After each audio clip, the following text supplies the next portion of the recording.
ಪತ್ರಕರ್ತ, ಲೇಖಕ, ಇತಿಹಾಸಕಾರ ಮಾರ್ಕ್ ಟುಲ್ಲಿಯವರು ಬಹುವಂಗಾಂಗ ವೈಫಲ್ಯದಿಂದಾಗಿ ನಿಧನರಾದರು. ಕೆಲವು ದಿನಗಳಿಂದ ಅನಾರೋಗ್ಯದಿಂದ ಬಳಲುತ್ತಿದ್ದ ಅವರು ಜನವರಿ 21ರಂದು ದೆಹಲಿಯ ಮ್ಯಾಕ್ಸ್ ಆಸ್ಪತ್ರೆಗೆ ದಾಖಲಾಗಿದ್ದರು. ಭಾನುವಾರ ಆಸ್ಪತ್ರೆಯಲ್ಲೇ ಕೊನೆಯುಸಿರೆಳೆದರು ಎಂದು ಆಸ್ಪತ್ರೆಯ ಮೂಲಗಳು ತಿಳಿಸಿವೆ. 1935ರ ಅಕ್ಟೋಬರ್ 24ರಂದು ಕೋಲ್ಕತ್ತಾದಲ್ಲಿ ಜನಿಸಿದ್ದ ಟುಲ್ಲಿಯವರು 22 ವರ್ಷ ಬಿಬಿಸಿ ದೆಹಲಿ ಬ್ಯೂರೋ ಮುಖ್ಯಸ್ಥರಾಗಿ ಕಾರ್ಯನಿರ್ವಹಿಸಿದ್ದರು.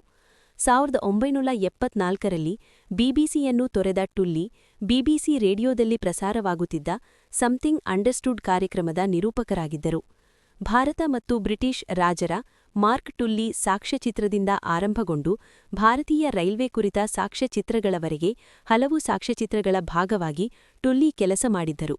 ಬಾಂಗ್ಲಾದೇಶದ ಜೊತೆಗಿನ 1971ರ ಯುದ್ಧ, ತುರ್ತುಪರಿಸ್ಥಿತಿ ಹೇರಿಕೆ ಸೇರಿದಂತೆ ಸ್ವಾತಂತ್ರ್ಯೋತ್ತರ ಭಾರತದ ಐತಿಹಾಸಿಕ ಘಟನೆಗಳನ್ನು ಟುಲ್ಲಿ ಬಿಬಿಸಿಯಲ್ಲಿ ವರದಿ ಮಾಡಿದ್ದರು. ಟುಲ್ಲಿ ಬಿಬಿಸಿಯಿಂದ ಹೊರಬಂದ ಬಳಿಕ ಯಾವುದೇ ಸಂಸ್ಥೆ ಸೇರದೆ ಸ್ವತಂತ್ರವಾಗಿ ಕೆಲಸ ಮಾಡಿದರು. ದೇಶದ ಸಾಮಾಜಿಕ ಮತ್ತು ರಾಜಕೀಯ ಪರಿಸ್ಥಿತಿಗಳನ್ನು ವಿಶ್ಲೇಷಿಸುತ್ತಿದ್ದರು. No full stop in India, India in slow motion ಮತ್ತು ದ ಆರ್ಟ್ ಆಫ್ ಇಂಡಿಯಾ ಸೇರಿದಂತೆ ಭಾರತದ ಬಗ್ಗೆ ಹಲವು ಕೃತಿಗಳನ್ನು ಬರೆದಿದ್ದಾರೆ. ಆಪರೇಷನ್ ಬ್ಲೂ ಸ್ಟಾರ್ ಮತ್ತು ಪಂಜಾಬ್ ಸಮಸ್ಯೆಗಳ ಕುರಿತಾಗಿ ಬರೆದ Amritsar, mister Gandhi's last battle ಪುಸ್ತಕವು ಮೊದಲ ಕೃತಿ.